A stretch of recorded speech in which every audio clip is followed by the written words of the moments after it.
Muy, pero muy buenos días. Bienvenidos a La Brújula por Radio La Luna en este hermoso martes 4 de mayo de 2021.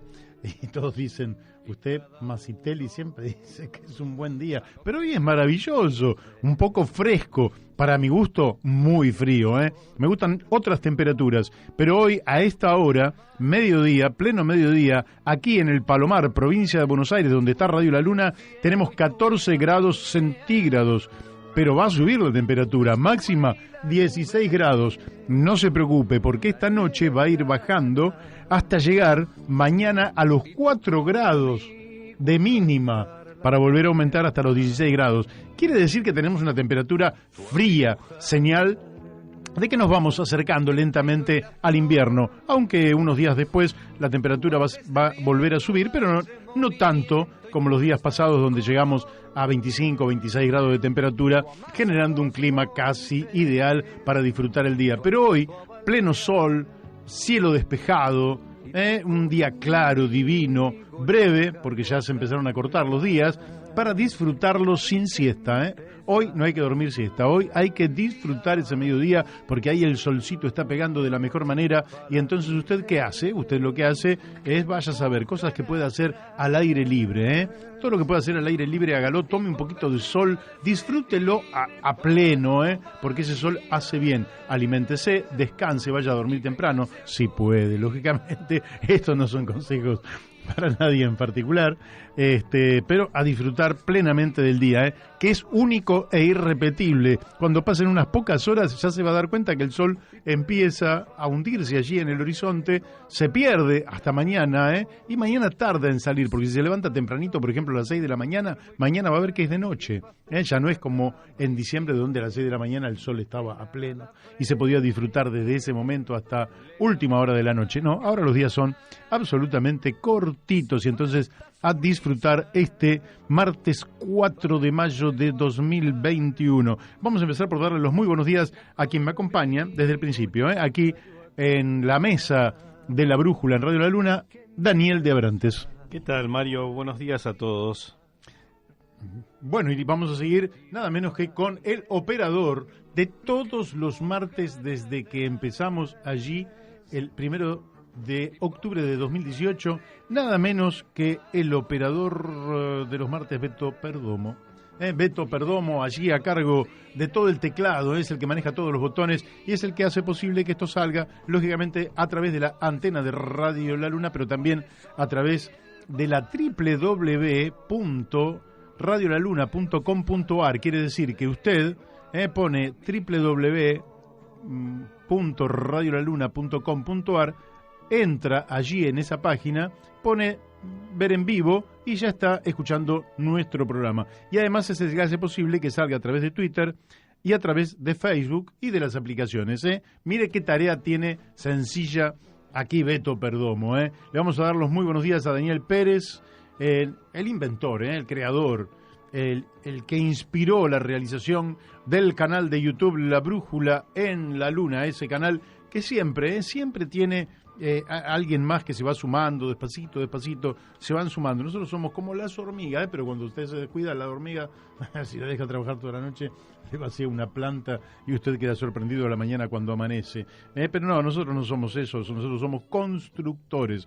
A diferencia de las hormigas, nosotros seríamos como los albañiles, que usted se va a la mañana temprano, estaba la pared a medio hacer, cuando volvió a su casa ve la pared completa, y eso es lo que nos interesa, construir. Y ahí está el constructor, Daniel Pérez. Le damos los muy buenos días a Miguel Pascual, que está allí trabajando persistentemente para que el programa salga cada día un poquito mejor. No sé si lo logra, porque en realidad el director técnico puede ayudar a sus jugadores, pero si los jugadores no son del todo buenos, Daniel, es difícil, hay que pararlos bien en la cancha. Y nosotros somos los jugadores. Pero bueno, el amigo, vecino de acá de Aedo, muy cerquita de la radio, él va insistiendo y persistiendo en esta idea de que vamos a hacer un multimedio que sea de gran utilidad. ¿Para quiénes? Para que una parloteca pueda servirle a investigadores, a estudiantes, a curiosos que quieran saber algunas cosas y que puedan llevar adelante su tarea de desarrollar conocimiento. Bueno, aquí me llega un WhatsApp de Rubén Giustiniani. Me dice, sí, Mario, cómo no, abrazo. Bien, ¿cuándo lo vamos a tener? El lunes próximo. Qué bien. El lunes próximo, mira, el papel de la izquierda democrática en la actualidad política argentina. Excelente. Bueno, seguimos. Un beso y un abrazo para Florencia Videberri, realizadora de los flyers que nos permiten difundir el programa con anticipación. Flyers en los cuales ustedes van a encontrar no solo los invitados de cada día, que hace que el programa tenga una diversidad. Por ejemplo, en el día de hoy, usted va a encontrarse con que por primera vez va a escuchar a Pablo Martorelli, presidente del Instituto Argentino de Ferrocarriles. Por primera vez lo va a escuchar en este programa. No así, que no va a ser por primera vez a Naum Klicksberg, pero sí va a ser por primera vez los temas que va a abordar Naum Klicksberg y lógicamente Carlos Méndez. Pero entonces nosotros, a través de estos flyers que realiza Florencia, estamos adelantando los invitados al programa, pero también los temas que vamos a abordar. ¿A usted le interesa? ¡Bum! Mete Radio La Luna, AM 1140, 12 del mediodía. Aquí estoy clavado en la brújula. ¿No le interesa? Deja pasar y espera temas que le interesen. Pero la verdad es que siempre los temas son de interés y siempre dejan reflexiones, siempre dejan en movimiento la inteligencia, siempre dejan a las neuronas como encendidas para pensar en que en un futuro mejor. No se trata en la Argentina de seguir reprochándonos los unos a los otros. Ahora se está peleando Guzmán con Kicillof, Guzmán con Federico Basualdo, Larreta se está peleando con Patricia Bullrich, porque Patricia Bullrich, que antes era una extremista de izquierda y ahora es una extremista de derecha, ella va con los tapones de punta, con un nivel de irresponsabilidad que yo no sé realmente cómo los medios toman a una persona que carece absolutamente de autoridad moral, pero tratan de levantarla porque hay un extremismo de derecha que trata de levantar a estos gurkas, donde van con los tapones de punta, pueden aumentar el número de contagios al infinito, que a ellos les importa un bledo. Hay que hacer lo que sea contrario a lo que hace el gobierno, no importa lo que hace el gobierno. Con esos niveles de irracionalidad la Argentina no puede ir adelante. El problema es por qué multiplican esa voz irracional los grandes medios de comunicación, como las voces irracionales de José Luis Esper o de Javier Milei, absolutamente irracionales, mentirosos, que no califican en absoluto, que todos los pronósticos que dijeron se vinieron abajo estrepitosamente, que fallaron en todas sus predicciones. Pero los medios le siguen dando manija a esta gente, porque aquí hay un sector de extrema derecha que no quiere bajarse, quiere correr a la derecha todo el espectro, que no se hable más de justicia social en la Argentina, que no se hable más de las posibilidades de un desarrollo integrado a nuestra América Latina, con un buen vínculo con todo el mundo, pero que en definitiva eleve la calidad de vida de nuestro pueblo. De eso no quieren hablar. Ellos lo único que van a hacer es defender los intereses de una oligarquía minoritaria, del 1 por 1000 o el 1 por 10.000 más rico de la Argentina, y ellos son los guardianes custodios de este sector archiprivilegiado que lógicamente les paga a ellos y son dueños de los medios, en los cuales contratan a periodistas muy conocidos, muy simpáticos, que se transforman en verdaderos canallas de la comunicación, como el señor Luis Novarecio, que le dejó decir a Javier Milei mentiras estrepitosas, flagrantes, acusaciones insólitas, aberraciones, y él, haciéndose el simpático, dejó que dijera cualquier cosa. Realmente eso es lo que están construyendo. Eso es el horrible periodismo que tenemos que sufrir en la Argentina. Periodismo militante. Todos son periodistas militantes, o la mayoría, pero militantes hay de causas virtuosas y de causas viciosas. Hay los que lo hacen por amor, por vocación, porque quieren al país, y los que lo hacen como verdaderos mercenarios, solo por dinero. Y esto divide aguas, no tenga absolutamente ninguna duda. Pero voy a seguir con mis saludos de esta mañana, porque si no los completo voy a quedar realmente mal. Quiero saludar a la Cámara de Comercio, Industria y Servicios de AEDO. Toda la gente que todas las mañanas se levanta a laburar.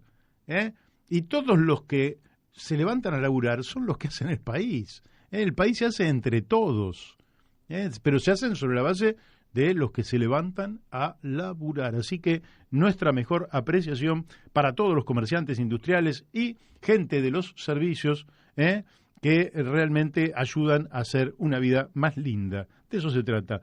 A la doctora Mónica Colunga, que desde Corrientes Capital hace posible que nos escuchen a través de Radio Fénix FM 92.1 MHz. Hermosa provincia de Corrientes, maravillosa provincia de Corrientes, que a veces la tenemos allí como una provincia. Está bien, hay mucha pobreza, pero es una provincia bella en el este, en el oeste, en el norte y en el sur. Además de, bueno, bajo esas tierras está buena parte del acuífero guaraní, y está, bueno, en fin, es una provincia maravillosa. Y también a Gustavo Ficini, el Danza y Alberto Muñoz, que en Uspallata, Mendoza, hacen posible que nos escuchen a través de Radio La Paquita FM 88.9 MHz. ¿Quiere mandarnos un mensaje? Sí, cómo no, Macitelli, le voy a mandar un mensajito. Bueno, lo puede hacer o bien por WhatsApp al 11 62 97 99 05, o también lo puede hacer llamando a la radio al 44 43 74 24. Ustedes saben que en general no invitamos a nadie a salir al aire, esta es la realidad. Excepcionalmente alguien llama, pide un minuto y se lo brindamos, pero no es la idea, porque efectivamente este programa está lleno de material, repleto de material, y siempre nos quedan cosas en el tintero, de manera que, no, en fin, es así, y con los invitados que tenemos hoy, mucho más. Por ejemplo, ahora recién, desde Mendoza, me está mandando un mensaje nada menos que Mabel Ortiz, que es una difusora de nuestro programa en aquella provincia. Qué bueno, Mario. Así que miren, y acá también Diego Luis Quinteros, que desde Lomas de Zamora nos manda un envío, y bueno, Eduardo, que nos manda, mira, Eduardo nos manda desde Mar del Plata, Aide, Walter, en fin, muchos mensajes. El ingeniero Ricardo Lasca, que nos dice, bueno, lo bueno del primer invitado, Pablo Martorelli. Ustedes saben que Ricardo Lasca lo hemos tenido aquí en estos micrófonos. Es un hombre que se dedica a la defensa de los usuarios de la red vial argentina, pero lógicamente está vinculado absolutamente al transporte, y lo ha invitado a Pablo Martorelli a algunas conferencias, y bueno, él dice que realmente es un invitado altamente calificado. Me dicen acá que parece que apoyo al periodismo militante oficialista. No, en absoluto. Cada uno hace lo que quiera. Digo que hay causas viciosas y causas virtuosas. Si alguien hace periodismo oficialista u opositor porque lo siente desde el corazón, bienvenido sea. Cuando se hace como mercenario, entonces no. No creo que no creo que haya un periodismo absolutamente puro. Si lo hay, si hubiera un periodismo absolutamente puro que supuestamente se pone en un altar absolutamente objetivo, desvinculado de todo interés personal o sectorial o de clase social, y desde allí mira la realidad con una mirada esbelta, bueno, a ese periodista yo no lo conozco. Bien, ya estamos en contacto con Pablo Martorelli. Buenos días, Pablo, ¿cómo le va? Buenos días, muy bien, gracias.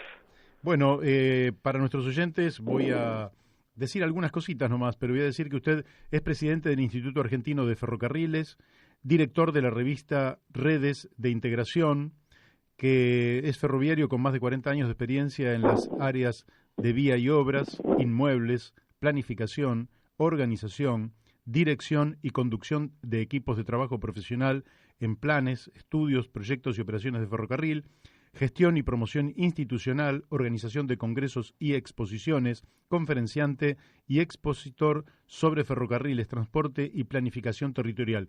Y Pablo, no voy a decir más de su currículum porque es tan extenso que nos llevaría virtualmente todo el tiempo que tenemos para la entrevista. Bueno, no, muchas gracias, muy amable, ya demasiado. Bueno, no, para nosotros es un gusto, y siempre le decimos a nuestros oyentes que cuando invitamos a alguien es porque sabemos real y positivamente que sabe mucho más que nosotros sobre el tema que vamos a abordar, y por eso le agradecemos que usted haya tenido la amabilidad de estar en nuestro programa. No, con mucho gusto, muchas gracias a ustedes. Pablo, bueno, me voy a remitir a las preguntas que hemos hecho en el flyer. Entonces, lo primero es preguntarle si es necesario desarrollar una moderna red ferroviaria en la Argentina y si además de necesario es posible, si es económicamente rentable y qué beneficios sociales y económicos acarrearía. Bueno, pregunta bastante, ¿no? Sí, mucho. Pregunta bastante importante.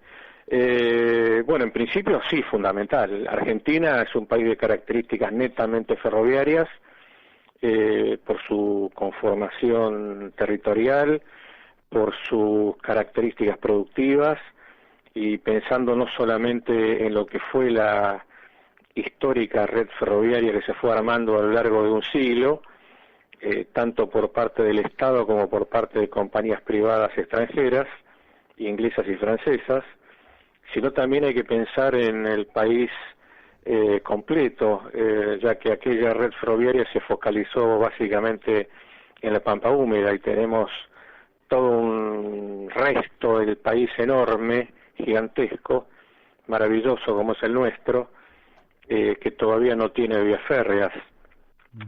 Proyectos largamente demorados, con más de un siglo. Sí, Argentina necesita una muy importante red ferroviaria, y si es o no es económicamente rentable desde el punto de vista de caja, es otra historia que se puede profundizar, ya que en transporte público lo que gobierna la cuestión económica es la renta social y el beneficio público, es decir, aquello que tal vez en algún caso no sea redituable desde el punto de vista de una economía de caja, sí genera una serie de vinculaciones y una serie de sinergias que hacen que un conjunto de actividades terminen siendo sumamente positivas para el conjunto de la sociedad, por más que haya una partecita del todo que tal vez no dé una ganancia. Y esto ocurre en todo el mundo, básicamente con el transporte de pasajeros. Si nos fijamos en la estructuración de la red ferroviaria europea o lo que ha hecho Japón, por ejemplo, China más recientemente, los sistemas ferroviarios están focalizados en el transporte de pasajeros porque es el sistema que cohesiona la red, porque demanda una logística integral en todos los sectores de la red ferroviaria. No así el caso del transporte de cargas, que sí es o puede ser altamente rentable en términos de economía de caja, pero que no estructura la red, sino que atiende solamente sectores específicos. Es decir, que se puede lograr un importante equilibrio entre lo necesario, lo conveniente, lo posible, y en este caso, hablando ya de lo posible, voy a otra parte de la pregunta. Si es posible tener una red ferroviaria moderna en Argentina. Sí, por supuesto que sí, que es perfectamente posible. Para eso hay que trabajar mucho. No quiero monopolizar la palabra, pero hace un momento dije que la red ferroviaria argentina se formó a lo largo de un siglo. Y es así, más o menos, 1857, 1957, más o menos es la época que se conformó la red ferroviaria. Ahora, claro, han pasado cosas entre medio, más o menos desde esa época hasta el presente, altas y bajas, idas y vueltas, más o menos lo mismo que ocurrió con la política argentina, reflejado en lo que fue la política ferroviaria, aún así con modernizaciones, con cambios tecnológicos, con avances, pero con muchas dificultades y también con muchos retrocesos. Ahora, yo siempre digo que tenemos que construir una red ferroviaria, un sistema ferroviario en la Argentina para la década del 50, la del 2050. La del 2050. Y con eso tenemos que estar mirando hacia adelante, ¿no? Vamos intercambiando. Después mi compañero de mesa, Daniel Diabrantes, le va a hacer otra pregunta. Pero sí, con gusto. Yo quiero hacerle una pregunta retrotrayéndome en el tiempo un poco. En este sentido, yo creo que en el tema del ferrocarril se ha perdido como una suerte de batalla cultural. Todo el mundo sabe que una inversión, cuando uno hace una inversión, incluso como empresario hace una inversión, es un desembolso inicial de dinero, cuyos frutos vendrán con el tiempo. Claro. Una sociedad sabe que cuando invierte en educación, en un niño que ingresa al sistema educativo a los 4 o 5 años y sale médico o ingeniero a los 25, hizo toda una inversión que va a traernos beneficios en el mediano y largo plazo para la persona y para la comunidad. Sin embargo, al ferrocarril se le medían las cuentas por día. Se decía que perdía, exactamente. En lugar de pensar... Tal cual. Dígame, ¿ahí no se perdió una batalla cultural? Sí, totalmente de acuerdo. Es así, tal cual, ni más ni menos. Seguramente los que somos un poquito más grandes recordamos la famosa frase del $1.000.000 por día, que se promocionaba tanto por televisión, por radio, por todo el mundo, cuando para esa misma época el modo de transporte automotor, es decir, los automóviles, los camiones, los ómnibus, todo el conjunto, en realidad estaba costando $21 millones por día, Claro. Que era bastante más que $1 millón. Cuando el Estado ponía $1 millón diarios para sostener el sistema ferroviario como un costo asumido, la renta social generada por el ferrocarril estaba en el orden de los $660 millones anuales. Es decir, más o menos $1.800.000 día. Es decir, que ahí teníamos una renta neta sobre ese $1 millón. Para decirlo de otro modo, y perdón porque lo diga de un modo quizás un tanto más simple o vulgar, se andaba con un chiquitaje intencionado. Usted me entiende lo que quiero decir. Claro. Perdón porque está sonando mi celular y quiero apagarlo. No hay problema. Aprovecho para... buenos está. días, mi nombre es Daniel de Abrantes, quería hacerle un par de preguntas también. Un gusto, Daniel.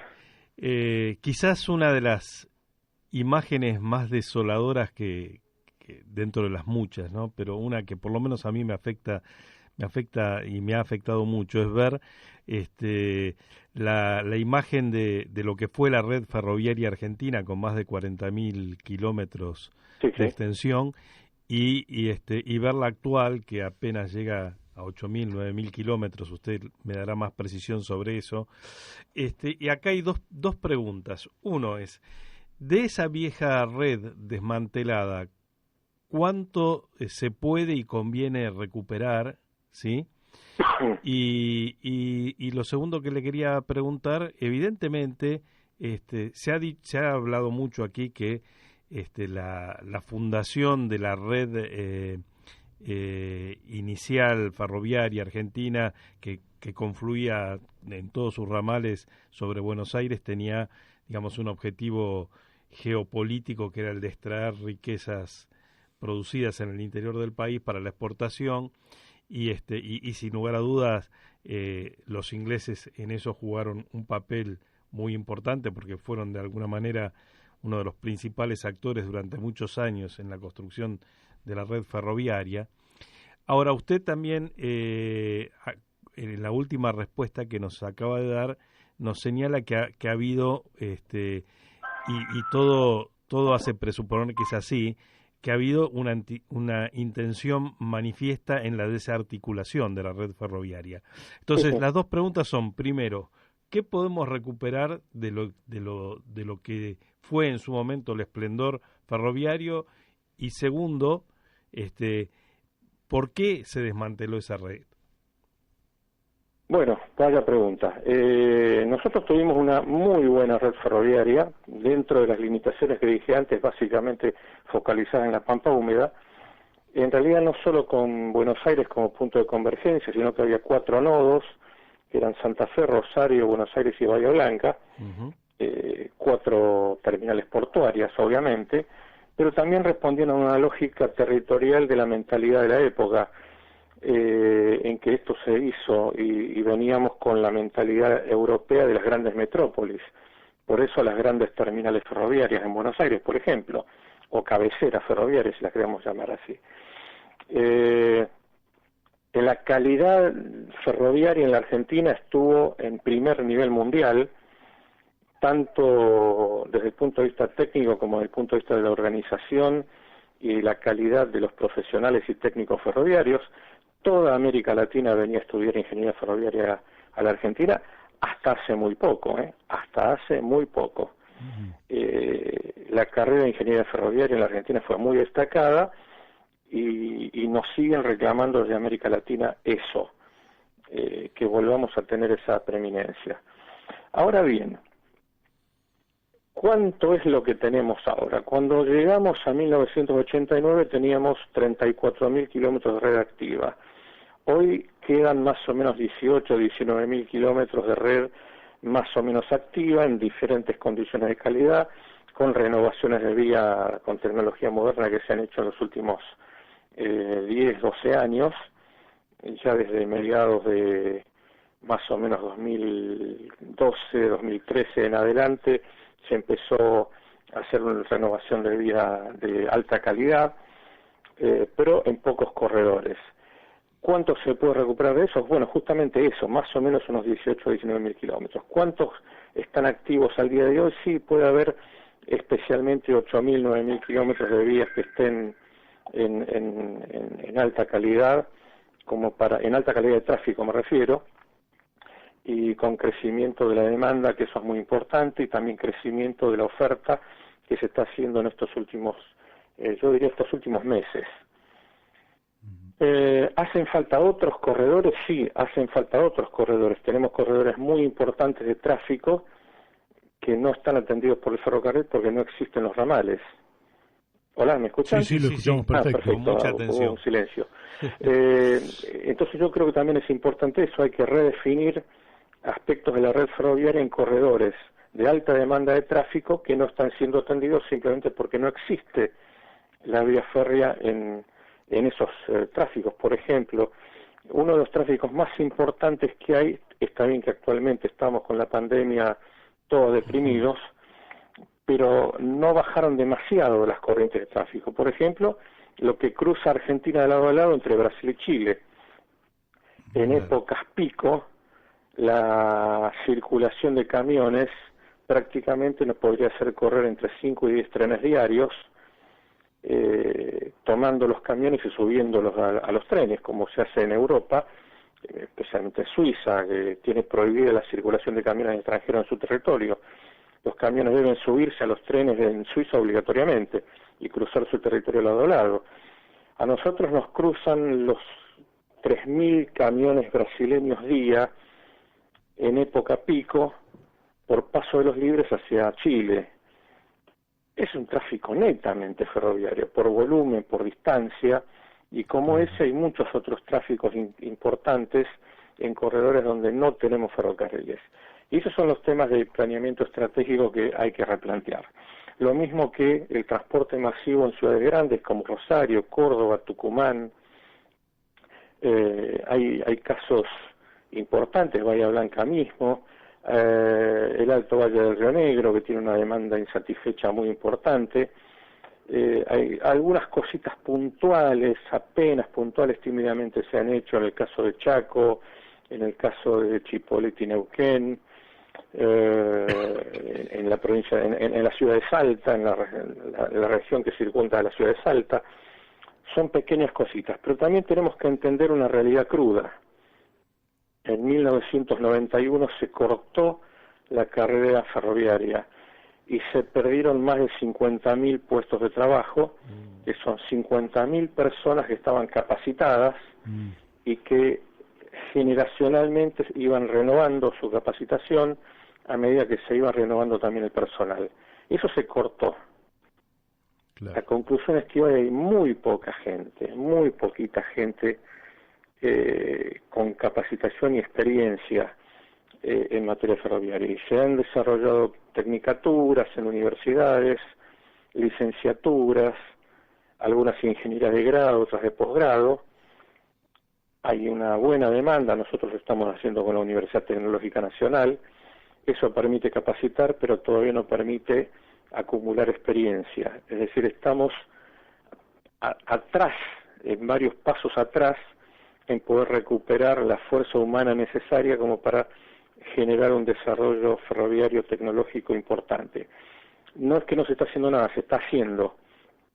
pero falta mucho todavía. Claro. No recuerdo la última parte de la pregunta porque... No, pero además es muy interesante. A mí me surgió otra que se la quiero hacer ahora. Digo, este corredor entre Chile y Brasil, que digamos Argentina aporta al territorio y no sé si tiene algún beneficio concreto en este tráfico de... No, prácticamente ningún beneficio. Pero sí seguro aportamos muertos en accidentes de tránsito. Acumulamos muertos en accidentes, por llamarlo de algún modo, o si no los operativos de nieve en invierno en Uspallata, donde generalmente hay también que rescatar personas, y muchos de ellos son choferes extranjeros. Pero además esto, digamos, poner en funcionamiento... Es una realidad cruda que hay que ver, ¿no es cierto? Pero además digo, poner dos cosas. Poner en funcionamiento esta red para la Argentina además traería un beneficio, porque obviamente si hay un uso de la red, los usuarios van a pagar por ese uso, y además también nos plantea el desafío de acordar con Chile y Brasil una red integrada para que ese tránsito sea mucho más racional, ¿no? Por decir algo, San Pablo, Santiago, o San Pablo, Valparaíso. Sí, por supuesto, eso coincido totalmente. Nosotros estamos trabajando con un consorcio de cooperación formado por 11 municipios y nuestro instituto, precisamente en uno de esos corredores, que cruzaría eventualmente a Chile por el Paso de las Leñas y llegaría a Rancagua y de ahí a Santiago, el puerto de San Antonio, y eso está muy avanzado, hasta tiene financiamiento obviamente chino, porque en esta época todo es chino, pero la tecnología es nuestra, y eso es un tema importante. Pero además hay otra cosa que al respecto quería mencionar, y muy acertado tu comentario.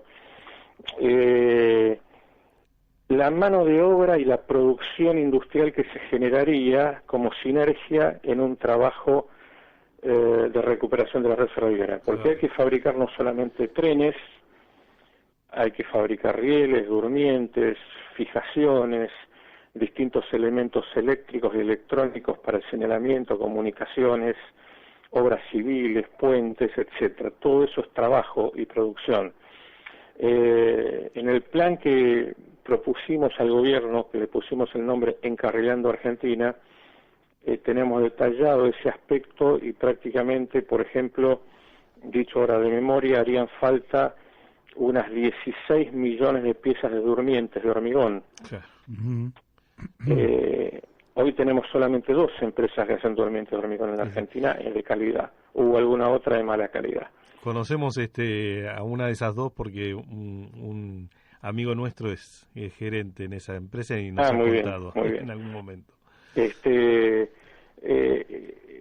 ¿Alcanzarían 2 fábricas para fabricar 16 millones de durmientes? Seguramente ¿Cuántos millones de piezas de fijaciones, los elementos que fijan el riel al durmiente, por ejemplo? ¿Cuántos millones de metros cúbicos de piedra para balasto? Hay que poner a trabajar las canteras. Es decir, hay mucho trabajo en esto. Solamente hemos hecho un cálculo global en 10 años harían falta unos 10 millones de jornales.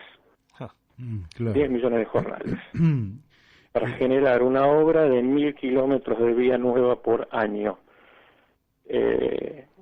Sería fantástico. Ahora, eso sería, hasta el 2050 serían 30.000 nuevos kilómetros de vía. Por ejemplo, nosotros hicimos un cálculo de 10 años, para hacerlo simple, a 10 años. Ahora, ¿cuánto cuesta esto? ¿Cuánto cuesta? Esto costaría el 0,6% del PBI. ¿De todo? Pero con un retorno fiscal del 35% más el beneficio del flete más rebajado. Con lo cual podríamos exportar con mejores precios, bajaría el precio FOB de exportación bajaría del 25 quizás al 5 o al 6%, con lo cual si uno hace un cálculo global somero en bruto, prácticamente se paga solo a lo largo del tiempo. Con el propio beneficio, lo que yo decía al principio, la renta social que genera un sistema ferroviario en funcionamiento.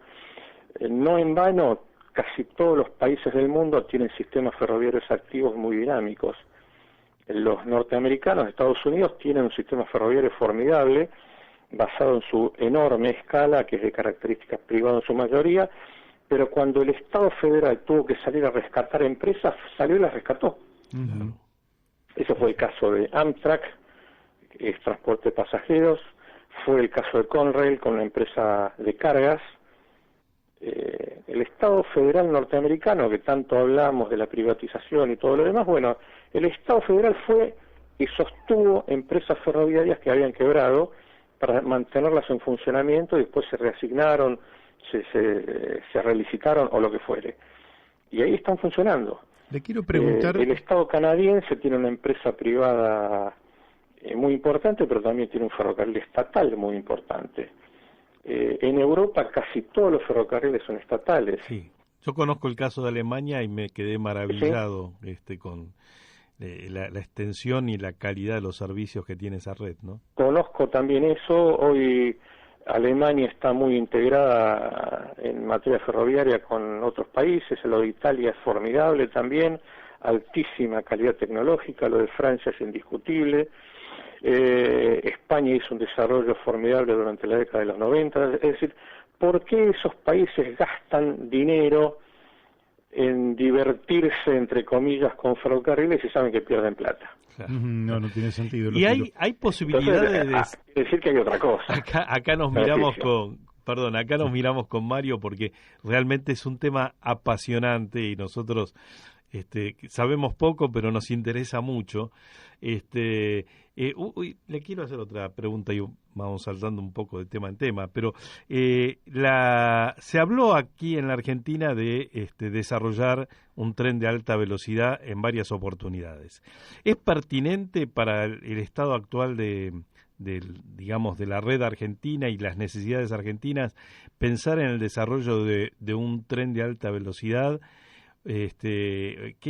A nivel tecnológico, ¿qué es lo que está necesitando la Argentina? Bueno, la pregunta me parece interesante y vamos a tratar de desmitificar la cuestión. En todo esto hubo mitos mediáticos. Primero, Argentina, con el plan ferroviario que se generó entre 2003 y 2004, no tenía incluida la alta velocidad ferroviaria, con lo cual ahí ya empezamos por destruir un primer paso del mito. Lo que sí estaba hablado, incluido, mejor dicho, en el plan, era lo que se llama altas prestaciones de calidad, para utilizar término español. Y eso implicaba llegar en algunos tramos, como Buenos Aires-Mar del Plata, Buenos Aires-Rosario, a una velocidad de 160 kilómetros por hora, que era lo mismo que estaba previsto en la década del 80 y que nunca se pudo concretar por los vaivenes políticos de Argentina. Alta velocidad ferroviaria es más de 300 kilómetros por hora.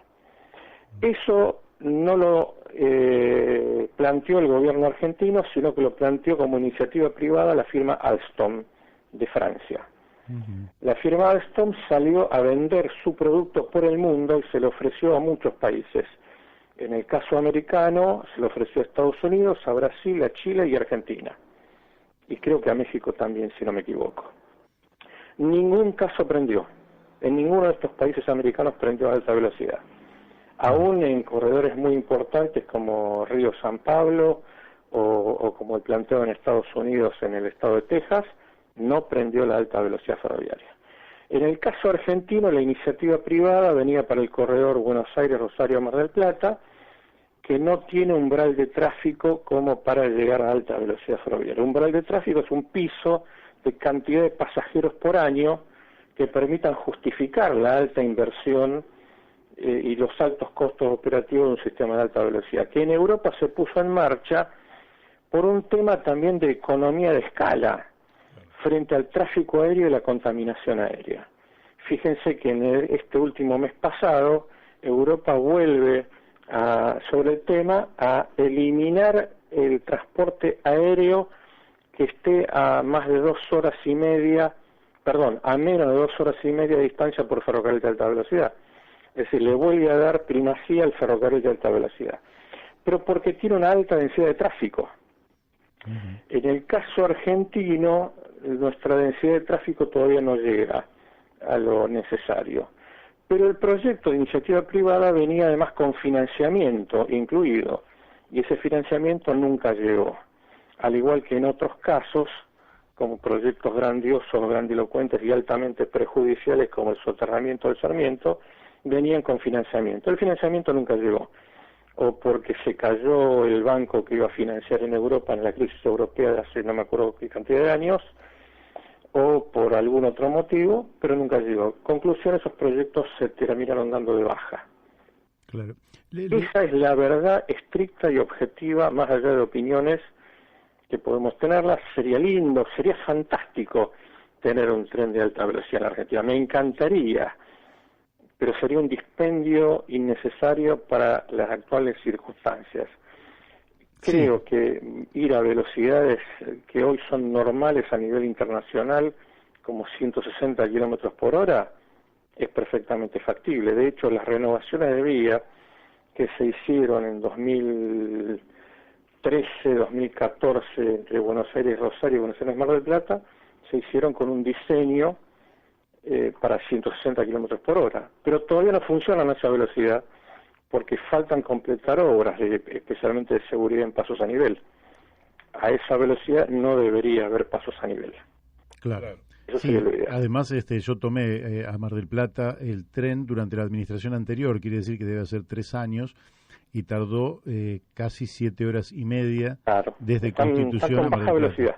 Exactamente, sí. Pese a que el material rodante que se compró a China, que es muy bueno, justo es decirlo, es muy bueno, no es mal material, es muy buen material, está preparado para 160 kilómetros por hora.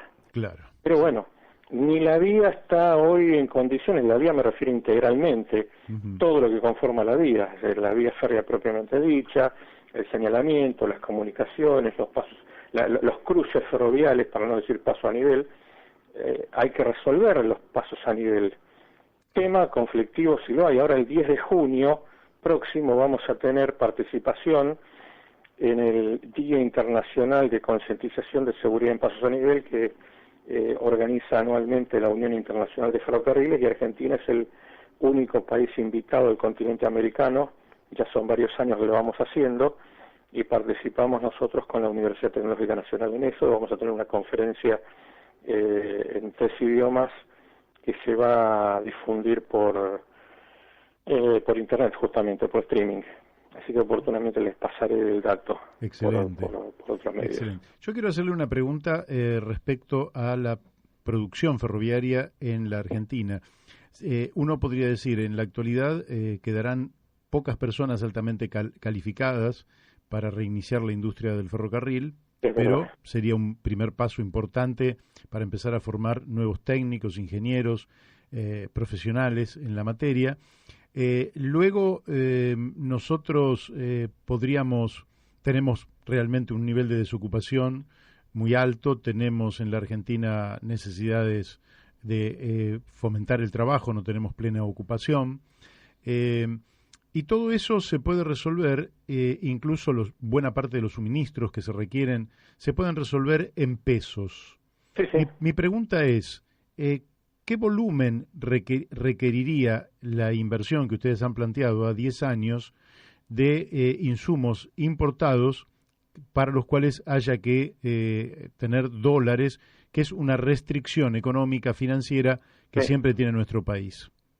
A ver, vamos por partes. La industria ferroviaria en la Argentina, tanto privada como estatal, fue muy, muy importante, especialmente en la década 65-75.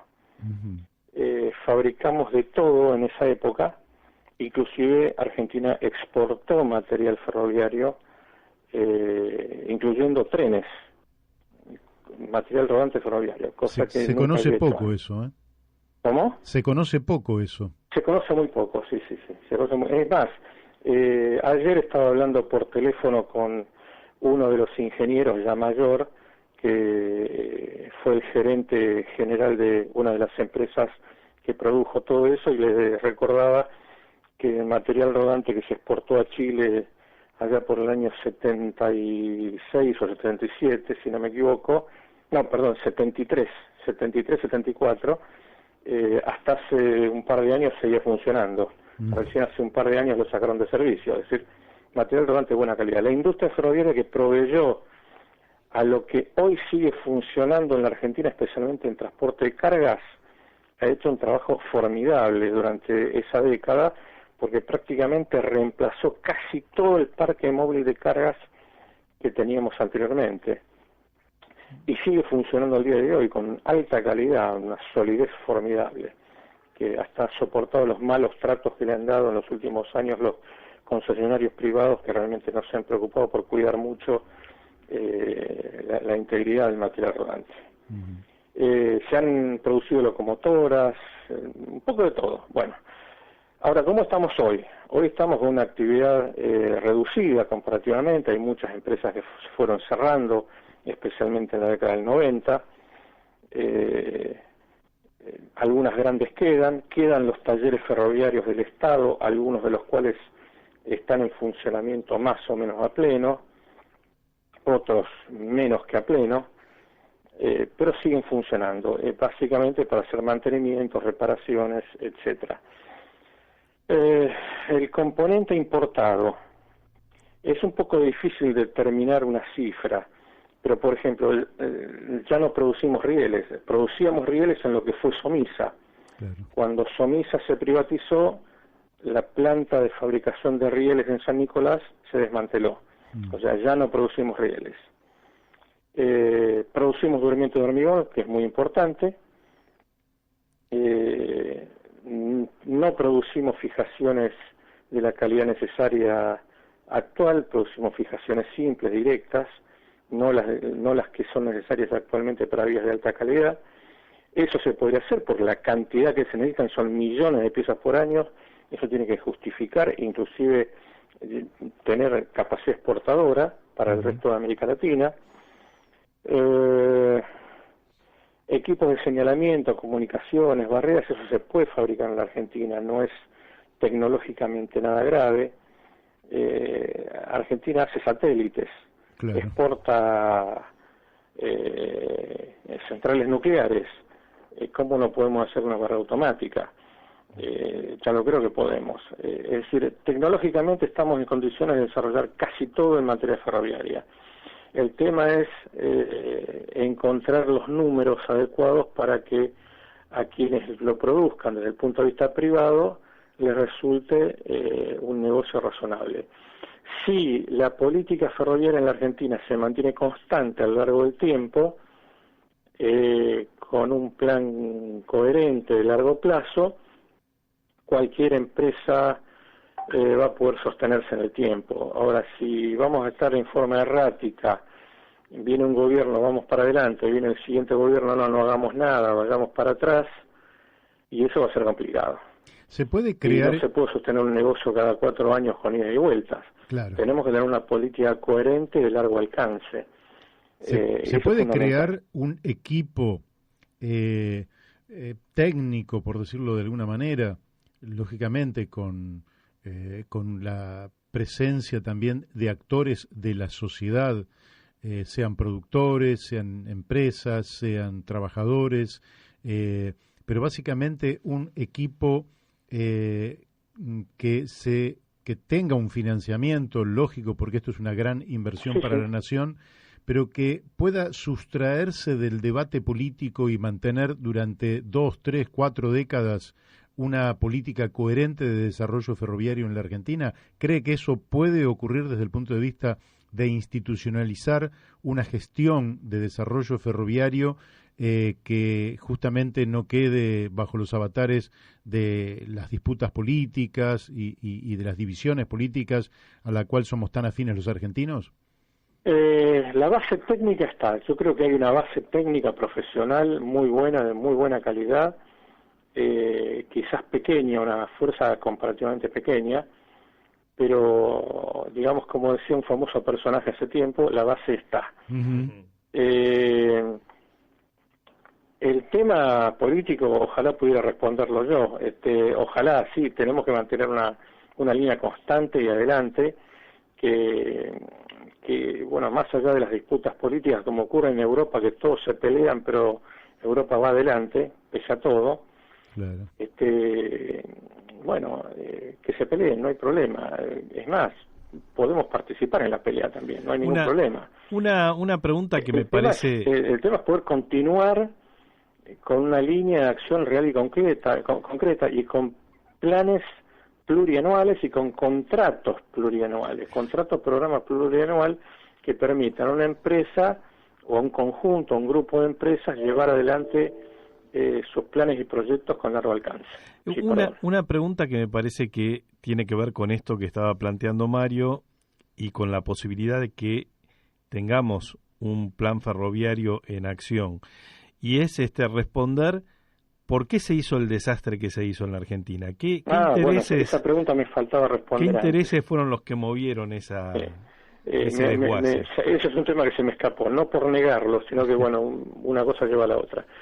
Bueno, hay algunos autores que hablaban de la cultura petrolera instalada durante el gobierno de Frondizi, otros hablan de la cultura automovilera, yo combino las dos y hablo de la cultura petromovilera. En eso tiene mucho que ver el tema del consumismo petrolero, que equivocadamente planteó que el ferrocarril tenía que ser reducido o hasta desaparecer para permitir el negocio petrolero. Error craso, absurdo, ridículo realmente, no tiene nada que ver. Pero bueno, fue la mentalidad imperante en una época. De todas maneras, recordemos que ya la desinversión ferroviaria en la Argentina se había iniciado en 1931, cuando las empresas inglesas concesionarias ya habían denunciado sus primeros déficits. Claro, consecuencia de la crisis del 29, cosas que se arrastran a lo largo del tiempo, y la desinversión fue notable. Recién fíjense que a fines de los 50, o más o menos, se vuelve a reinvertir en ferrocarriles, en algunas cosas, se hizo mucho desde el Estado, se balastó vía, me refiero, se le colocó piedra a la vía debajo porque teníamos nuestros ferrocarriles asentados sobre tierra, eso limitaba mucho la capacidad de carga, se dieselizó el sistema, es decir, se compraron locomotoras diésel eléctricas para ir reemplazando el vapor, o sea, hizo un trabajo muy grande el Estado a lo largo del tiempo que no está muy reconocido, pero eso no fue suficiente porque la presión enorme del modo automotor con su enorme capacidad de lobby fue generando un reemplazo, una sustitución del modo de transporte que lo vemos, por ejemplo, en muchos lugares del país hasta el día de hoy, en los que hay plantas de silos en estaciones ferroviarias y, sin embargo, los operadores ferroviarios privados no van a buscar esa carga, sino que las dejan en manos del camión. Y eso también tiene que ver con una economía de escala. Quizás dentro de la ecuación económica de las empresas ferroviarias privadas no entre el tráfico difuso, porque es de más alto costo operativo, entonces prefieren abandonarlo y dejarlo en manos del camión. Ahora, el camión lleva la carga más cara que el ferrocarril, quiere decir que el productor está pagando ese flete más caro, con lo cual ese producto llega más caro a destino y todo se encarece. Ahí es donde volvemos con el tema del principio, la renta social. ¿Qué tiene que hacer el Estado como regulador y controlador de las cosas, más allá de que sea un privado o un estatal quien opere el sistema? Claro. Bueno, está muy claro. Un poco la pregunta del millón. ¿Cómo resolvemos eso? Porque tampoco se puede sostener y subsidiar absolutamente todo. Pero con una organización operativa del sistema de acopio de cargas, por supuesto, en nodos logísticos, como se quiere plantear actualmente, eso podría resolver bastante, porque las cargas se concentrarían en algunos puntos determinados, a donde sí irían los trenes a hacer tráfico masivo. Porque el secreto del ferrocarril es el tráfico masivo, no es tanto la distancia como la que se habla habitualmente. El ferrocarril es bueno para 500 kilómetros en adelante. No, el ferrocarril puede ser muy bueno en cortas distancias, el tema es la masividad del tráfico. Yo no sé si me voy por las ramas a veces con las respuestas que voy dando, quizás el único problema que tenemos es que el tiempo hoy se nos ha ido, Pablo. Sí, me imagino.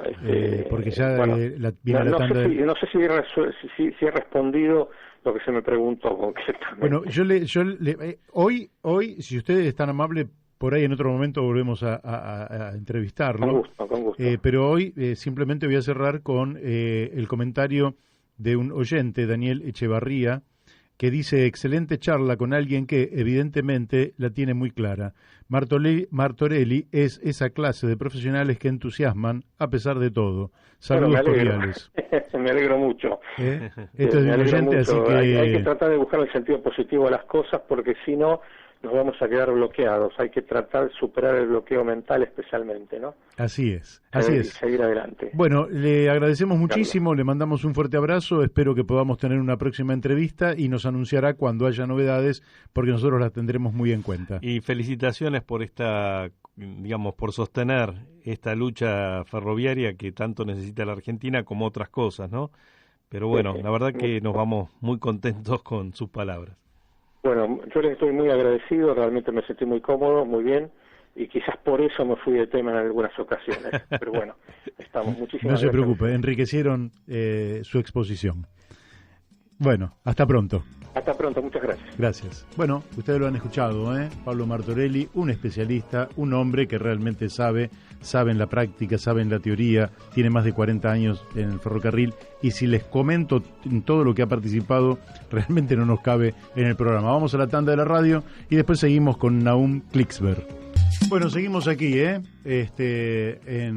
Radio La Luna, en nuestro programa La Brújula. Hemos tenido muy buenas repercusiones, y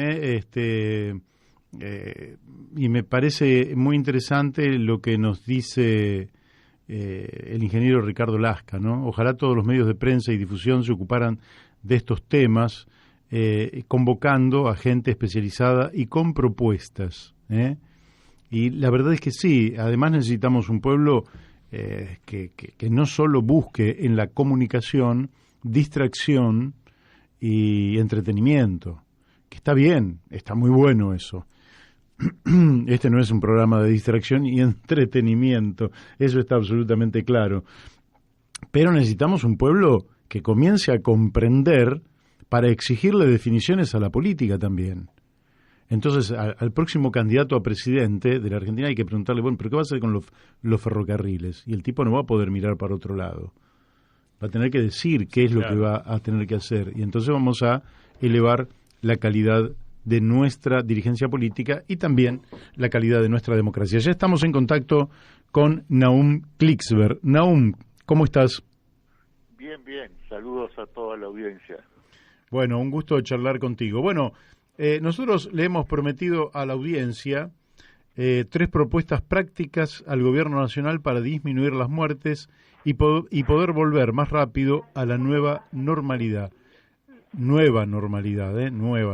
laboral y social. ¿Por qué no nos comentás un poquito de qué se tratan estas propuestas que realmente son de gran interés para todos nosotros? Sí, bueno, yo elaboré en realidad 4 propuestas dirigidas al gobierno. Considero que aportan nuevas formas de pensar sobre la pandemia y hacen posible disminuir la cantidad de muertes y poder volver antes a la normalidad laboral y social. Primero mencionaré brevemente de qué se trata cada una de las 4 propuestas y luego la veremos más en detalle. Pero adelanto que se pueden ver extensamente con sus fundamentos en el sitio que coordino, Coronavirus, cómo cuidar a los mayores.blogspot.com. Bueno, Bien. paso a la primera. Como estrategia de campaña de vacunación, propuse al gobierno que primero debe darse la vacuna en sus 2 dosis a todos los mayores de 70 años y las 2 dosis con la distancia entre una y otra que recomendaron sus laboratorios en base a las investigaciones que ellos realizaron al elaborar las vacunas. El vacunar primero a todos los mayores de 70 años con las 2 dosis salvaría vidas y permitiría a la sociedad volver más rápidamente a la actividad comercial, escolar, laboral y social. ¿Por qué? Porque en Argentina el 83% de las muertes por COVID son de mayores de 60 años. Para la gran mayoría de los menores de esa edad, el contagiarse no es para ellos mortal. El problema en el país es la cantidad de muertes, no de personas que se contagian. Claro.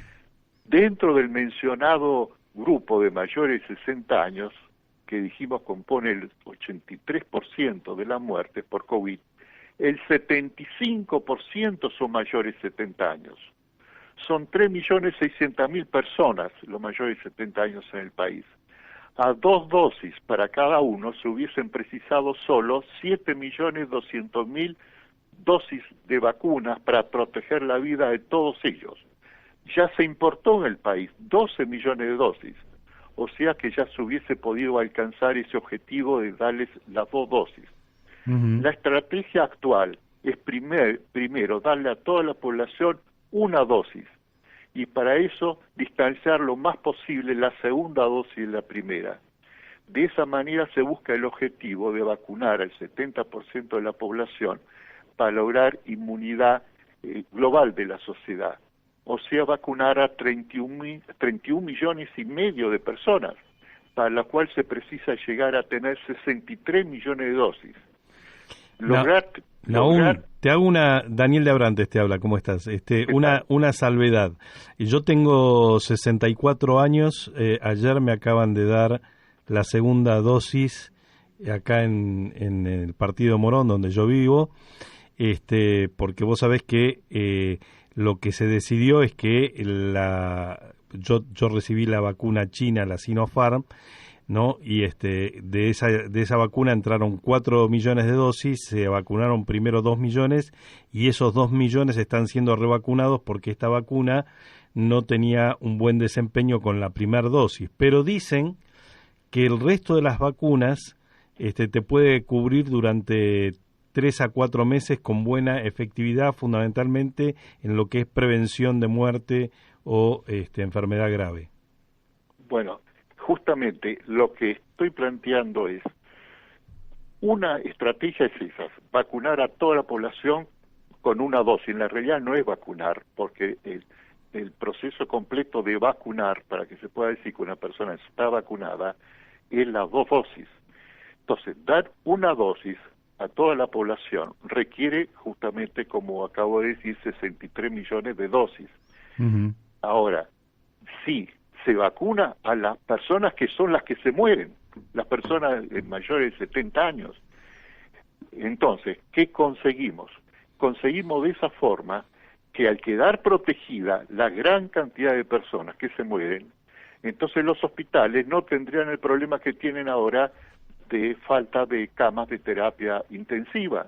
La sociedad podría tener una vida social, laboral, mucho más normal que la que se está teniendo, porque ya quedó protegida la gente que se muere. Estaría la gente que se contagia pero que no se muere, que la gran mayoría de los que se contagia, bueno, pasan unos días en su casa y vuelven al trabajo normalmente. Entonces el problema es de ubicar bien qué es lo que queremos solucionar. Queremos que la gente, evitar que la gente se contagie, y para eso entonces esperar que pasen meses y meses para tener esas más de 60 millones de dosis, o queremos que la gente no se muera y que el que se contagia, bueno, la mayoría no pasa nada con ellos. Estoy totalmente de acuerdo con esta postura que estás planteando, totalmente de acuerdo. Bueno, dejemos esto porque quiero pasar a las otras propuestas y después podemos volver a esta para ver más en detalle. La propuesta 2 es que ante la falta de vacunas en el mundo, se propuso con gran cantidad de firmas apoyando desde muchos países que la ONU libere las patentes de las vacunas para que se puedan producir más y distribuir mejor en el mundo. Esto es moralmente lo que corresponde, sí. Pero fracasó, porque los intereses económicos de los laboratorios y de los fondos de inversión que están detrás de los laboratorios argumentan que violaría la estructura legal del comercio en el mundo y que desmotivaría a realizar futuras investigaciones en medicina si no cuentan con seguridad jurídica y con buenas ganancias económicas. Entonces yo propuse a nuestro presidente que lleve a la ONU una propuesta que sí aceptaran los laboratorios, que la ONU compre las patentes de las vacunas que se consideren como las más eficientes contra el COVID, pagando los laboratorios un precio que se convenga como justo y que les fije una ganancia que los conforme, para que de con este acuerdo de mutuo consentimiento se pueda concretar inmediatamente y no se pierda más tiempo. En esta propuesta yo incluyo que el derecho de la ONU que tendría con este tipo de compra, uno de supervisar la producción actual para que sea la mayor posible y así evitar que puedan existir maniobras para producir menos o entregar más lentamente las vacunas para aumentar los precios. También se conseguiría abrir nuevos centros de producción de vacunas anti-COVID en el mundo, impulsados por la OMS, todos los que sean necesarios, y participar la OMS en la distribución de las vacunas con el objetivo de que lleguen a todos los países. De esta forma, en mucho menos tiempo se podrá terminar con esta pandemia y quedará instalada en la ONU la capacidad operativa para más rápidamente poder neutralizar cualquier nueva amenaza de pandemia que pueda surgir en el mundo.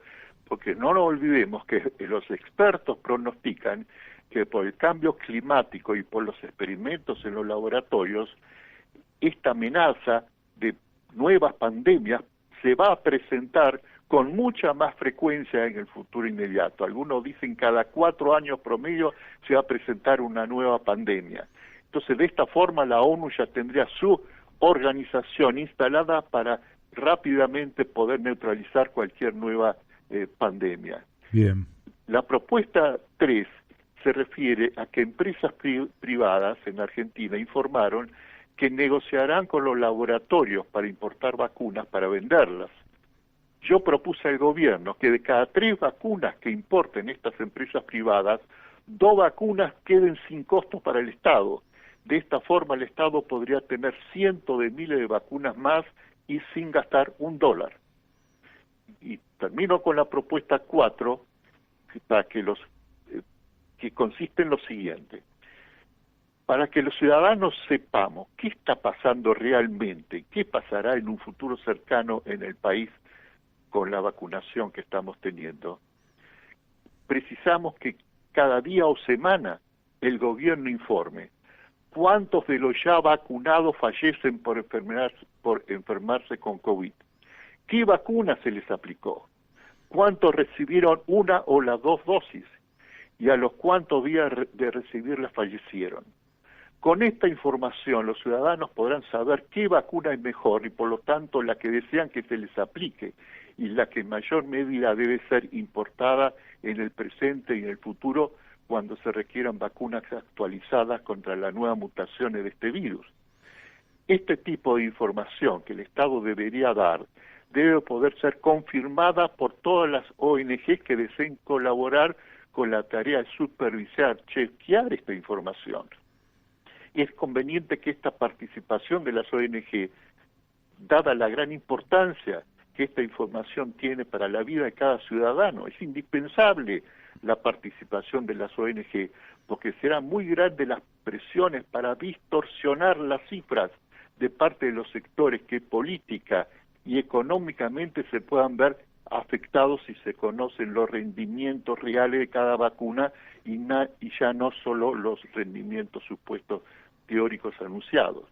Esta transparencia en este tipo de información tan importante podrá salvar muchas vidas y también aportará a que la sociedad vuelva ante la normalidad. Esta transparencia que hay que pedir en esta información al gobierno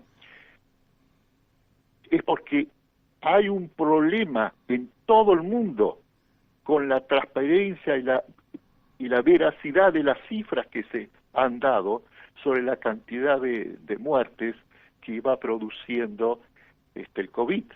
¿Por qué? Porque se mezclaron, junto con el mundo científico y su aporte a solucionar este problema, se mezclaron intereses económicos y políticos muy complejos que causan todo tipo de falta de transparencia y de información distorsionada. Este domingo, en el programa Oppenheimer, en CNN, entrevistó a un alto funcionario de seguridad del gobierno de Estados Unidos. ¿Saben lo que dijo? Dijo nada más ni nada menos. Declaró oficialmente un altísimo funcionario de seguridad del gobierno de Estados Unidos, del actual presidente. que Rusia y China, a cambio de sus vacunas, piden a los gobiernos arreglos políticos. Si eso es verdad, entonces se puede suponer que Estados Unidos también hace lo mismo con la vacuna que venden sus laboratorios.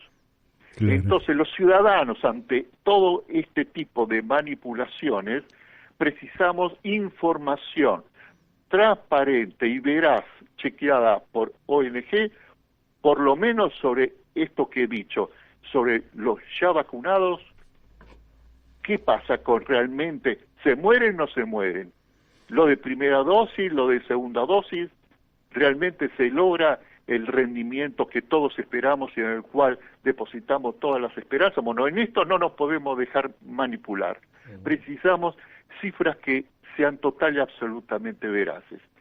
Bien. Esa es la cuarta propuesta. Nahum, excelentes las respuestas de los oyentes respecto de las propuestas que estás haciendo, de manera tal que ya tenés, digamos, la certeza de que esto es una excelente propuesta, pero además cae bien en la población. La pregunta de cajón es, ¿qué respuesta obtuviste del gobierno? Que si adoptara este plan, evidentemente también el gobierno estaría acertando en su estrategia de combate al COVID-19 y, por tanto, desde el punto de vista político, sería altamente conveniente para él. Sí, ¿qué respuesta tuviste? Si lo miramos retroactivamente, si mi propuesta, por ejemplo, la primer propuesta, se hubiese realizado, en este momento ya la sociedad tendría una vida bastante cercana a lo normal desde el punto de vista laboral y social, porque ya no habría muertos. Claro. La cantidad de muertos sería insignificante con respecto a la que hay, porque la gran cantidad de los que se mueren son los mayores de 70 años, y sería la cantidad de muertes totalmente tolerable para la sociedad, funcionando en forma normal, y para la cantidad de camas de terapia intensiva que se necesitan. Nahum, cuando vos decís los mayores de 70 años, también estás incluyendo a los menores de 70 años que tienen patologías que los ponen en situación de riesgo, ¿verdad? No. Porque también ellos deberían ser vacunados. Porque la mayoría de los que tienen patologías previas son mayores de 70 años. Es decir, ya están incluidos en ese grupo. Son un porcentaje altísimo de los que tienen patología. Aparte de eso, con este sistema no habría todas las cosas sucias que se hicieron de gente que se vacunó que no les correspondía. Así es. Gente que se hacía pasar porque pertenecía a tal grupo privilegiado para obtener la vacuna y en la realidad no pertenecía, etcétera, porque acá vamos de una forma total y absolutamente estricta por edad. Claro. Entonces, en ese caso, la distribución de las vacunas a cada provincia tenía que haber sido por cantidad de personas mayores de 70 años que tiene, y no teniendo en cuenta solamente otros criterios que no tenían nada que ver con eso. Y otra cosa muy importante, cuando yo digo mayores de 70 años, es porque es lo que precisamos controlar para que la sociedad pueda volver a su normalidad social y laboral, pero mientras tanto, ya cumplido eso, porque como hemos recibido 12 millones de dosis y se precisaban 7.400.000 para los mayores de 70 años, entonces se hubiese seguido vacunando en la medida en que van llegando las dosis. Nahum, dos cositas te quiero preguntar, porque yo coincido con lo que vos... Me parece que es fundamental el tema de la transparencia y de que fluya información seria en torno a estas cuestiones. Es uno de los grandes problemas que estamos viviendo, ¿no? La información está muy distorsionada y hay muchos intereses económicos y políticos cruzados.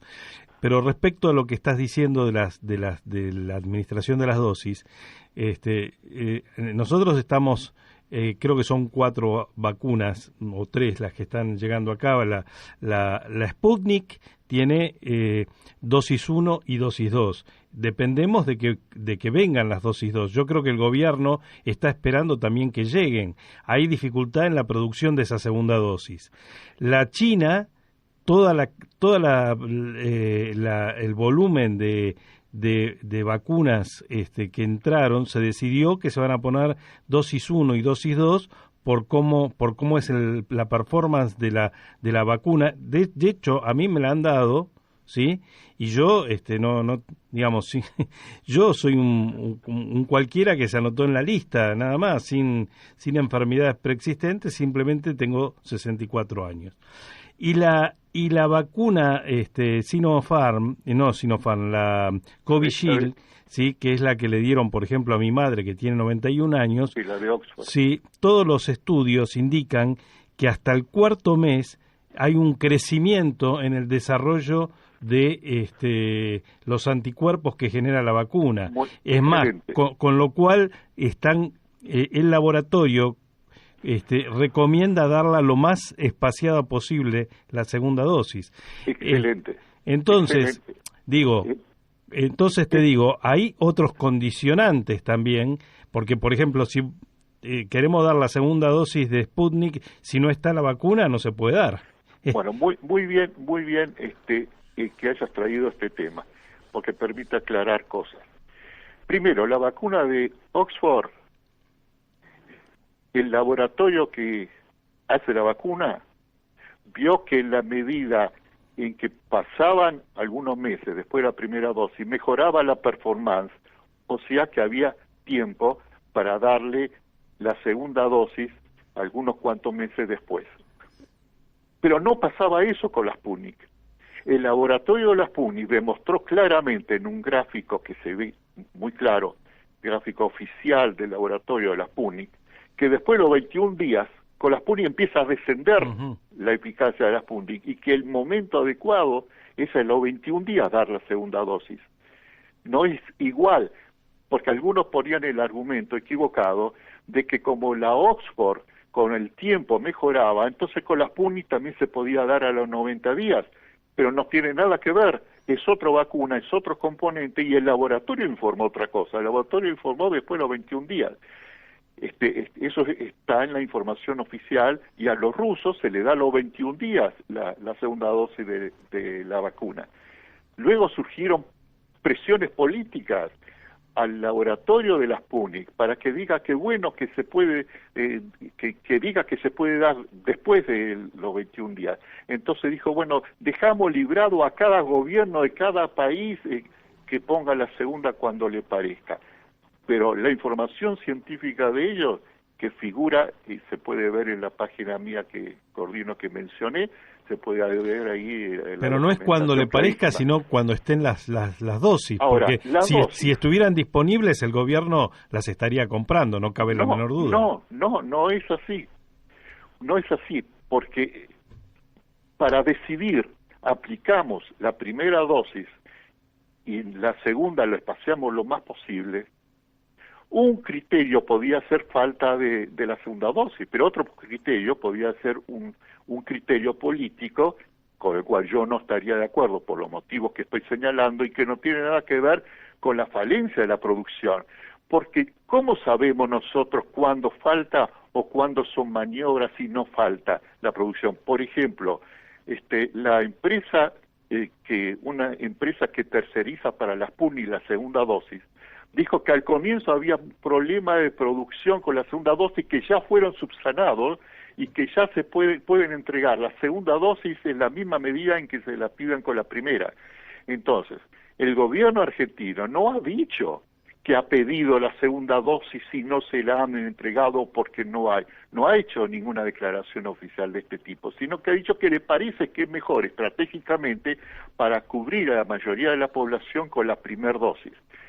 No sabemos entonces si al no aplicarse en el momento adecuado la segunda dosis, cuántos muertos puede causar justamente la población que estamos hablando, sobre todo la población mayor de 70 años, que son los más endebles. Con la China el gobierno hizo marcha atrás, porque también al comienzo pensaba aplicarla la China tiempo después de la primera dosis, pero al verse que en el mundo hubo mucha denuncia sobre que la primera dosis de la China tenía poca eficacia y que había que reforzarla inmediatamente con la segunda dosis, entonces ahí cambió el discurso y con la China sí entonces se apresuró con la segunda dosis. Entonces, justamente, contradicciones, confusiones, distintas informaciones. Por ejemplo, hubo una trifulca muy grande que se hizo de público conocimiento entre el gobierno de Estados Unidos y la vacuna de Oxford, AstraZeneca, en la cual le dijeron, ustedes entregaron informes sobre el rendimiento de la vacuna de ustedes, nos entregaron a nosotros, al gobierno de Estados Unidos, que no son los correctos, exageraron ustedes los números, entonces nosotros no autorizamos en Estados Unidos hasta que no nos traigan otros números que coincidan con las investigaciones que nosotros estamos haciendo. Eso fue un escándalo, porque generalmente no trasciende al público estos trasfondos de las peleas entre los laboratorios o de gobiernos con laboratorios.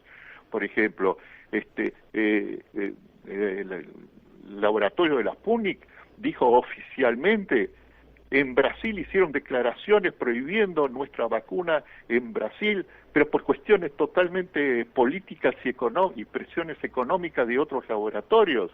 Lo que están diciendo de nuestra vacuna es total y absolutamente falso, porque en Brasil el ente regulador hace poco prohibió la vacuna Sputnik alegando ciertas cosas científicas que, bueno, nadie sabe si son reales o realmente se debe a presiones políticas o económicas. Entonces nosotros los ciudadanos, ¿qué hacemos ante todas estas manipulaciones que nos están haciendo? No sabemos a quién creerle. Bueno, por lo menos pidamos una transparencia total, como yo propongo en mi cuarta propuesta, en lo que hace a la información concretamente.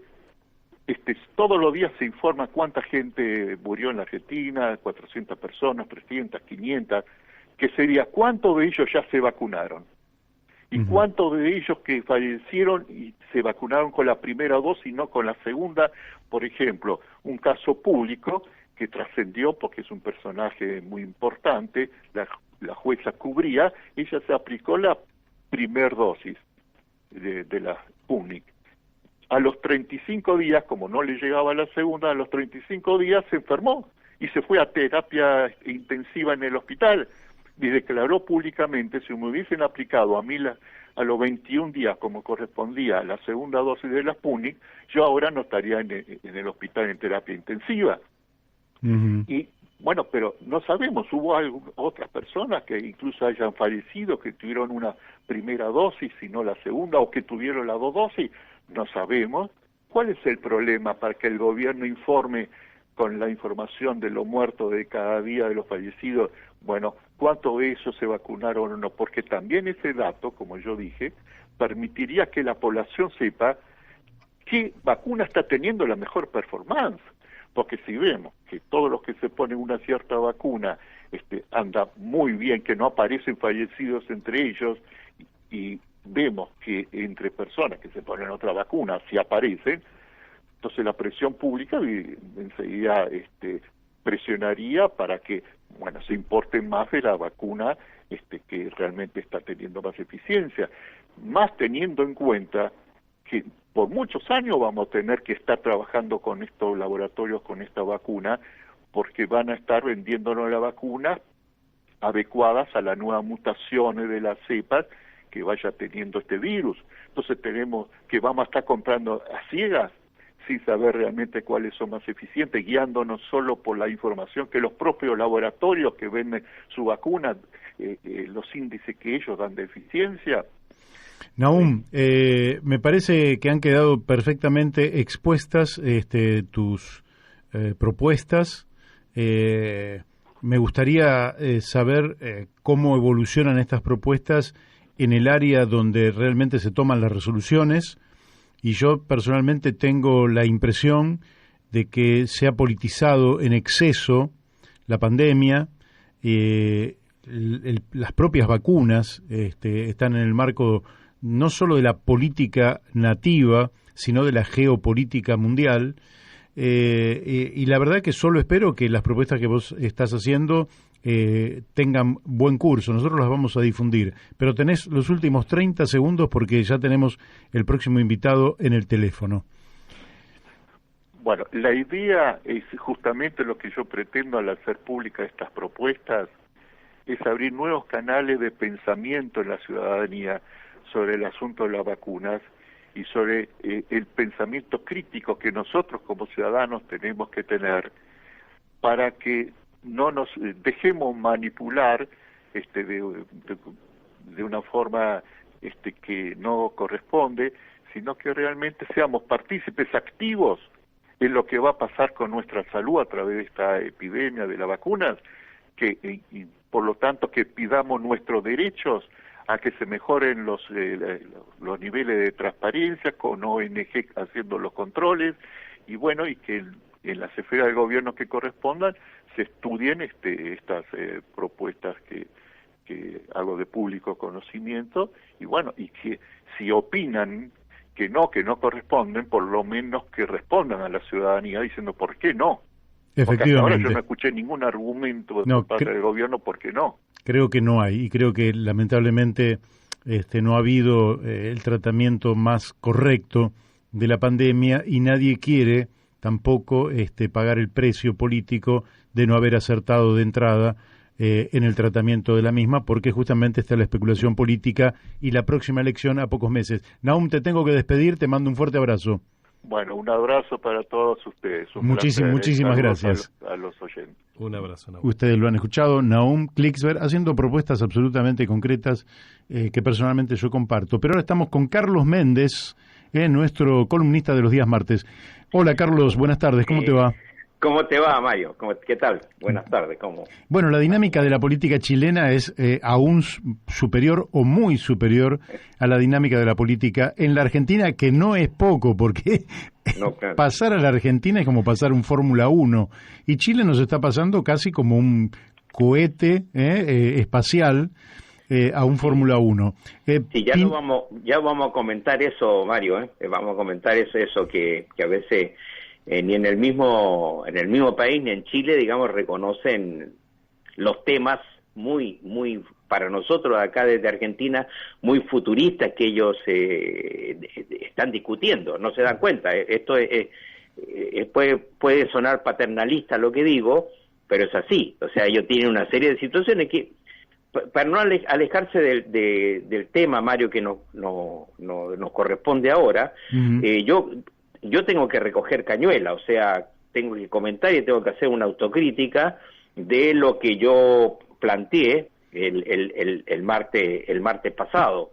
Es decir, quedé un poco así, me siento como el general Araiz, que venía con la columna de tanques para la tablada y no llegó, quedó en Zárate. Bueno, acá igual, o sea, yo anuncié acá, digamos, que las penas del infierno que se venían en Chile. Bueno, precisamente en ese momento, el día 27 de abril, mientras nosotros hacíamos esta columna, se habían tomado de 3 puertos, en los portuarios, se habían tomado los puertos de Valparaíso, Santiago e Iquique. Así es. Con barricada, fogata, enfrentamiento de la policía, etcétera, etcétera. Y anuncié también que el día 30 de abril venía un paro general con todos los portuarios, el cobre, la minería, los sindicatos de profesores, la Central Unitaria de Trabajadores, etcétera. Pero también en ese mismo momento que nosotros hacíamos este comentario, el tribunal, y esto, bueno, había un motivo, que había un encuentro, un choque, digamos, entre el Parlamento y el gobierno por una ley que había aprobado el Congreso con más de 2/3, digamos, de los parlamentarios, una reforma constitucional para retirar el tercer 10% de fondos provisionales. Y el gobierno no quería promulgar dicha ley y había enviado los fundamentos al Tribunal Constitucional. Y en ese horario de la revuelta que aquí estábamos comentando, este Tribunal Constitucional, compuesto por 10 ministros, considerado aparentemente, digamos, pro gobierno y bastante, digamos, como son los constitucionalistas, muy arrogados a derecho. Bueno, esta vez ocurrió que también considerando la situación, ya iremos, digamos, aquello, pero el Tribunal Constitucional no aceptó la presentación del gobierno de Piñera y por lo tanto el gobierno a las pocas horas, digamos, del martes pasado, la ley esa, digamos, del Congreso, del retiro del 10% de los fondos provisionales, fue promulgada como tal. Claro, Ahora con lo cual desapareció el motivo del conflicto que se estaba desarrollando y que se avecinaba con gran potencia para el día 30. Pero no estuviste mal vos. Se quedó con los tanques ahí en... Está bien, pero vos estabas anunciando, lógicamente, en el contexto de esa realidad que no presumías que el Tribunal Constitucional iba a convalidar la ley donde en el Congreso incluso parte del oficialismo había apoyado del tercer retiro de ese 10%, y por tanto yo creo que eso también ayudó a la paz interior en Chile, porque el anuncio que vos habías tenido era que venían rayos, tormentas, y en fin. Y el Tribunal Constitucional, te digo, ese es el tema, el Tribunal Constitucional tenía más información seguramente que nosotros, y actuó, digamos, porque la crítica que se le hace al Tribunal Constitucional ahora, o se le hizo porque ya esto ya pasó, es de que había actuado políticamente. Bueno, y de qué otra manera podía provocar, o sea, lo que consideró el Tribunal Constitucional, que ante la crisis integral que había en el país, ante esta hecatombe que se venía, tomaron la consideración del punto de vista de la sociedad. Efectivamente. Votaron, digamos, en función. Ahora, los fundamentos se leyeron posteriormente, salieron por ahí por el día jueves y viernes, ya nadie los leyó, son con muchas palabras esdrújulas y sobre esdrújulas, pero lo concreto es que la ley fue promulgada y se detuvo toda esta situación de conflicto que veníamos anunciando. Ahora, la pregunta se cae de maduro. ¿Con qué autoridad política queda Piñera después de este revés? Mira, ni siquiera de sus partidos oficiales. No, está... Bueno, si hablamos de encuesta, tiene un 9% de aceptación, pero digamos, está... Las columnas, digamos, si no las voy a repetir ahora, pero hago un resumen de los mismos columnistas de suboficialistas de derecha. Este fin de semana reconocían de que su gobierno ya había terminado, y por lo tanto, y esta tal vez es la situación que tenemos que comentar, Mario, es que acá nosotros siempre hemos hablado, digamos, desde el octubre, de prácticamente que comenzamos esta columna, de el vacío no es ninguna novedad que existe un vacío de poder, un vacío de poder político en Chile, por eso son estos conflictos, y entre los que están ocupando este vacío ha sido el Congreso.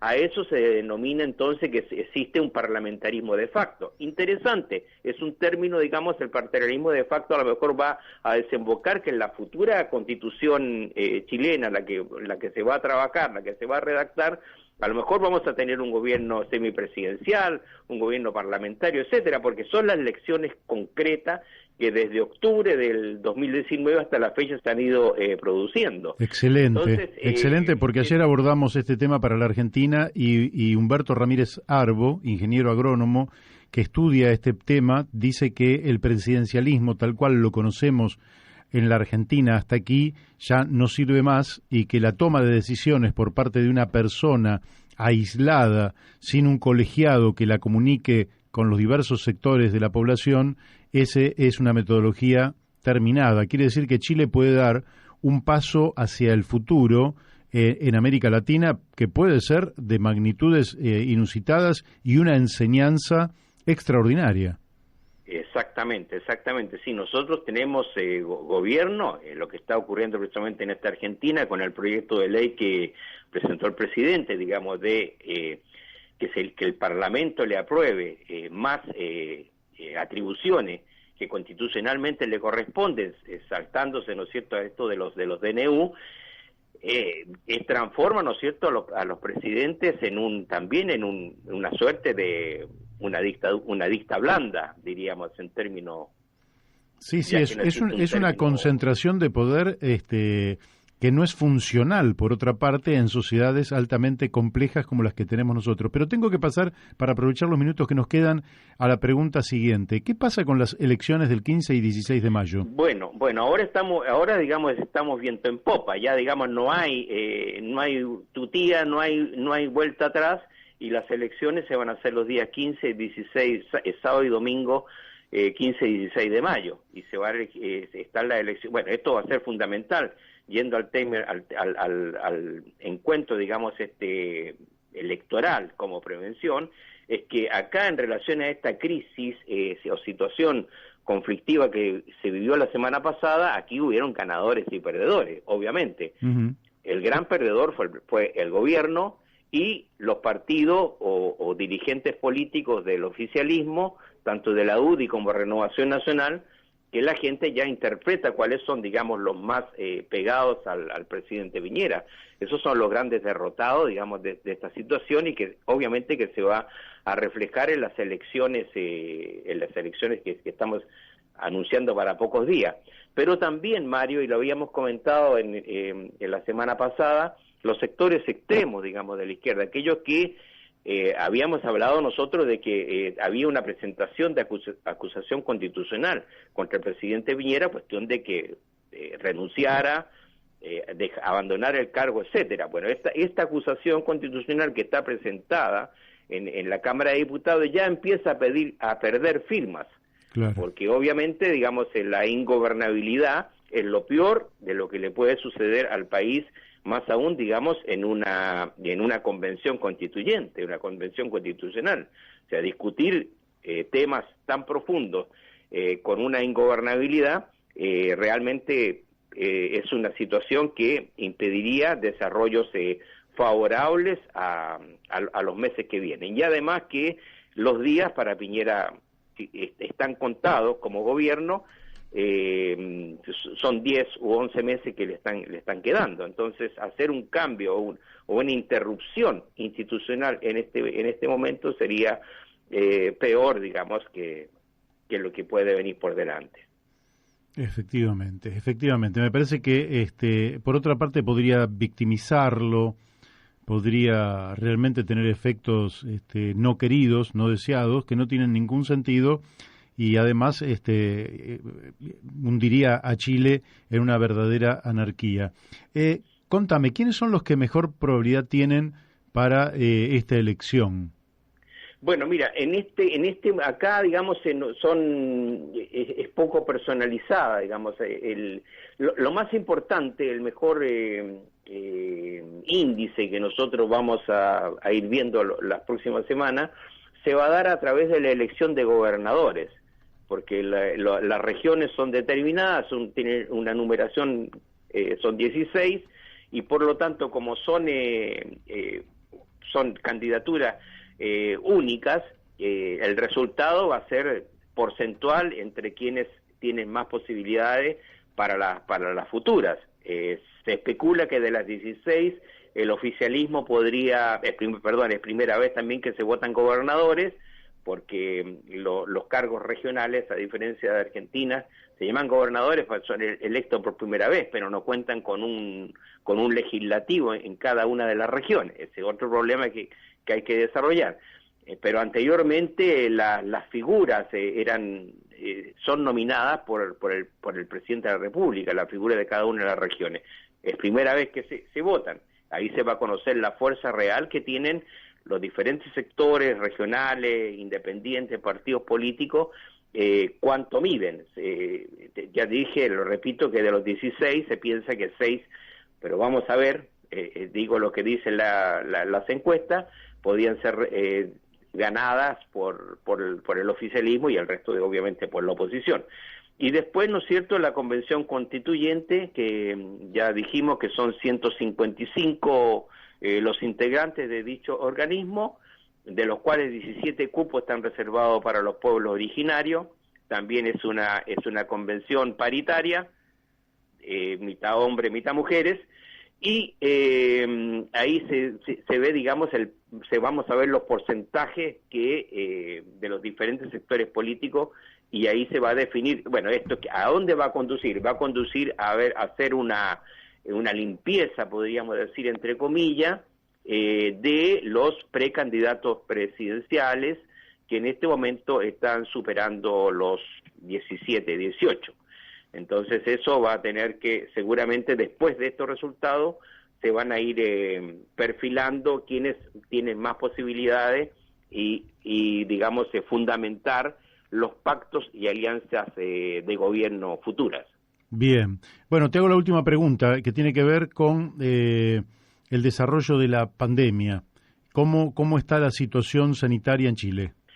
Mira, está bastante alta, no tan alta como está acá en este momento en el país. Las vacunas, también hay un aumento bastante importante. Se está ya vacunando a los mayores de 40 años, o sea, esto ha ido bajando. Digamos, se piensa llegar la próxima semana ya a la gente que tiene 40 años, o sea, va a haber una gran cantidad de millones de vacunados, pero eso no significa que el contagio no siga en aumento. Los contagios siguen, pero se va a mantener de una forma que las elecciones estas que están convocadas para el 15 y 16 de mayo se efectúen, y se espera que, ya lo habíamos comentado anteriormente, que las elecciones en Chile son optativas, son voluntarias, no son obligatorias, que se supera el 50% de personas de ciudadanos que vayan a votar. Bueno, también nosotros hemos revisado que en el Perú y Bolivia y Ecuador, donde las elecciones son obligatorias, bueno, la gente fue a votar en masa, en porcentaje bastante alto, casi tanto como en etapas normales,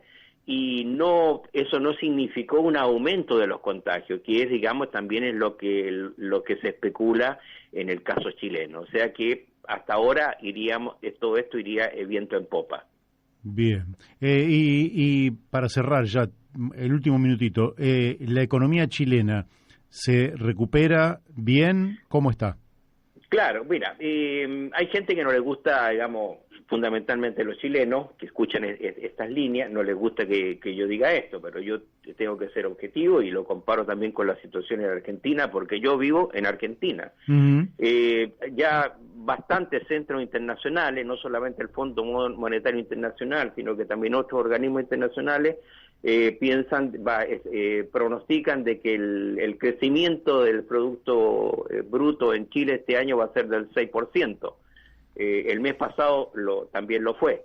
Lo que sí, la desocupación está en el orden supera el 10%, entre el 10 y el 11%. Digamos, esos son los gráficos más importantes, pero tiene mucha expectativa en el sentido económico por esto que se está dando. Además, repito, en Chile hay plata, o sea, claro, solamente por los fondos estos de pensiones, que la gente, que son los ahorros de los trabajadores, de la gente que trabaja, ya se han retirado más de 30 mil millones de dólares. Entonces, plata había, no es especulación, no es la maquinita de la moneda que va girando.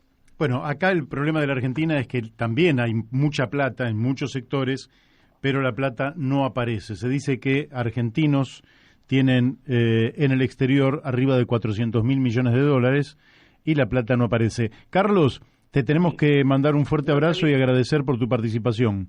Está bien, muchas gracias por la oportunidad, Mario. Bárbaro. Bueno, hemos hablado con Carlos Méndez sobre la situación en Chile, una descripción excelente que nos va poniendo al tanto de una dinámica que quizás sea la mayor que esté viviendo América Latina en un proceso con una enorme cantidad de reflexiones. Nosotros nos despedimos hasta el día viernes, donde La Brújula aparece nuevamente a las 17 horas aquí en Radio La Luna AM 1140. Y ahora quédese en el dial para escucharlo a Paco Rodríguez con España en el recuerdo. Chau, hasta el día viernes.